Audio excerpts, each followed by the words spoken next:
السلام علیکم دوستو، میں ہوں ارشد شنواری اور آپ دیکھ رہے ہیں شنواری ٹی وی۔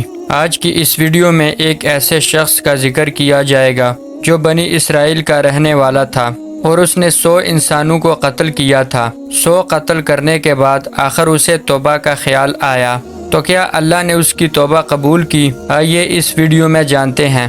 حضرت معاویہ بن ابو سفیان رضی اللہ تعالیٰ عنہ سے یہ واقعہ مروی ہے کہ رسول اللہ صلی اللہ علیہ وسلم نے بیان فرمایا کہ بنی اسرائیل میں ایک بڑا گناہ گار شخص تھا۔ اس نے 97 انسانوں کو قتل کیا تھا۔ 97 انسانوں کو قتل کرنے کے بعد اس کو اپنی غلطی کا احساس ہوا، تو جب اس کو اپنی غلطی کا احساس ہوا تو اس کے دل میں یہ خیال بار بار آتا کہ کیا میری توبہ قبول ہوگی؟ کیا اللہ مجھے معاف کرے گا؟ کیا میری توبہ کی کوئی صورت نکل سکتی ہے؟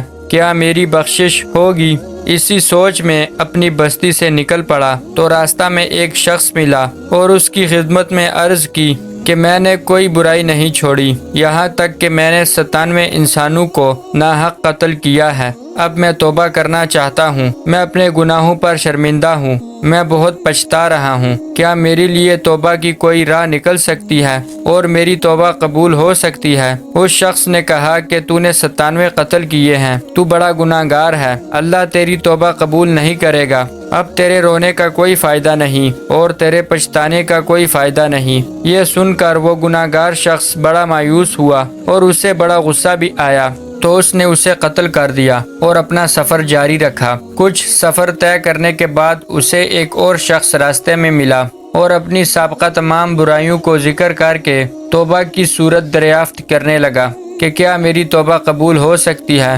تو اس شخص نے بھی پہلے والے شخص کی طرح جواب دیا کہ تیری توبہ قبول نہیں ہو سکتی۔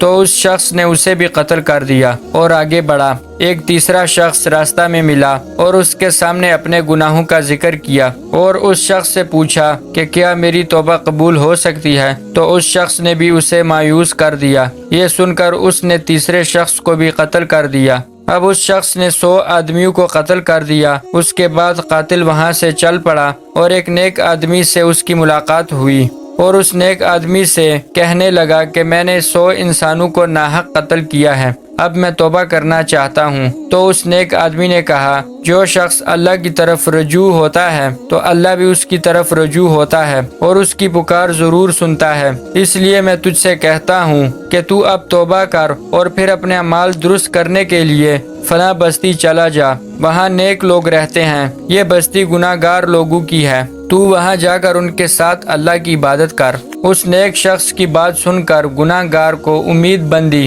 اور نیک لوگوں کی بستی کی طرف روانہ ہو گیا، تو راستہ میں اسے موت آ گئی۔ اس کے مرتے ہی 2 فرشتے، عذاب اور رحمت کے فرشتے، اس کو لینے کے لیے آ گئے، تو ان فرشتوں میں جھگڑا شروع ہو گیا۔ عذاب کا فرشتہ کہتا ہے کہ یہ بڑا گناہ گار ہے، اس نے 100 قتل کیے ہیں، اس لیے میں اسے عذاب کی طرف لے کر جاؤں گا۔ وہ دوسرا فرشتہ جو رحمت کا فرشتہ ہے کہنے لگا کہ اس نے توبہ کی ہے مرنے سے پہلے، اس لیے میں اسے جنت میں لے کے جاؤں گا۔ دونوں کا جھگڑا ہو رہا تھا کہ اچانک اللہ نے تیسرے فرشتے کو فیصلہ کرانے کے لیے بھیجا۔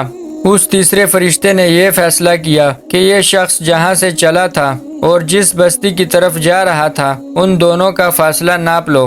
اگر یہ شخص نیک لوگوں کی بستی کے قریب ہوا تو رحمت کا فرشتہ اسے لے جائے گا، اور اگر گناہ گاروں کی بستی کے قریب ہوا تو عذاب والا فرشتہ لے جائے گا۔ تو جب فاصلہ ناپا گیا تو وہ شخص گناہ گاروں کی بستی کے قریب تھا، تو اللہ نے زمین کو حکم دیا اور اس شخص کو اللہ نے نیک لوگوں کی بستی کے قریب کر دیا۔ اس طرح رحمت والا فرشتہ اسے اپنے ساتھ لے گیا۔ چاہے وہ گناہ گار تھا مگر اس نے مرنے سے پہلے اللہ سے اپنے گناہوں کی معافی مانگی تھی اور اللہ نے اسے معاف کر کے جنت عطا فرمائی۔ اللہ ہم سب کو ہر وقت توبہ کرنے کی توفیق عطا فرمائے۔